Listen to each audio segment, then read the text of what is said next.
আমার বাগানে খুব সুন্দর পুঁই শাক হয়েছে। যখন লাগিয়েছিলাম বুঝতে পারিনি যে এতটা হেলদি হবে। এত বিশাল বিশাল পাতা হয়েছে, এত সুন্দর ডালগুলো হয়েছে, দেখেই লোভ লাগছে। তো আজকে আমি ঠিক করেছি যে একটু পুঁই শাক খাবই। হ্যাঁ, খাওয়াই হচ্ছে না, অনেকগুলো ডাল হয়েছে।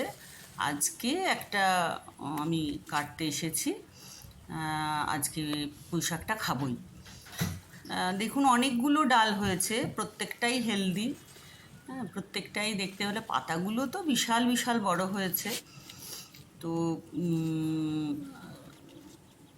এই ডালটাই কাটছি আমি। এই ডালটা যেহেতু একটু মোটা, আমি একটু গোড়ার দিক থেকে কেটে নিচ্ছি। গোড়ার দিক থেকে কাটলে কি হয়, আবার প্রচুর ডাল ওখান থেকে বেরিয়ে যাবে। ডগার দিক থেকে কাটলে ডাল বেরোবে না তা নয়, কিন্তু সেগুলো একটু সরু সরু বেরোবে। আর গোড়ার দিক থেকে একটু, গোড়ার দিক মানে যেখান থেকে ডেপি বেরোচ্ছে সেই জায়গাগুলো বাঁচিয়ে কাটতে হবে। তো সেই জায়গাগুলো বাঁচিয়েই মোটামুটি আমি একটা বড় ডাল কেটে নিয়েছি। আর এই কটা থাক। এই ডালটাও বেশ ভালো, সব প্রত্যেকটাই কচি এবং ভালো বেশ। এই ডাল কটা থাক আপাতত, পরে আর একদিন দেখা যাবে। আর এর পাশে আমি আরও নোটে গাছ লাগিয়েছিলাম, মানে এগুলোকে লক্ষ্মী নোটে বলে। এই নোটেগুলো কিন্তু খেতে খুব মিষ্টি। আমি বীজ ছড়িয়ে দিয়েছিলাম, প্রচুর হয়েছে। এই যে বিশাল বিশাল ঝাড় হয়েছে। ওই ডাঁটাটাও খেতে খুব মিষ্টি, মানে অন্যান্য নোটের ডাঁটার মতো নয়। এই ডাঁটাটা কিন্তু যথেষ্ট নরম, খেতেও খুব ভালো।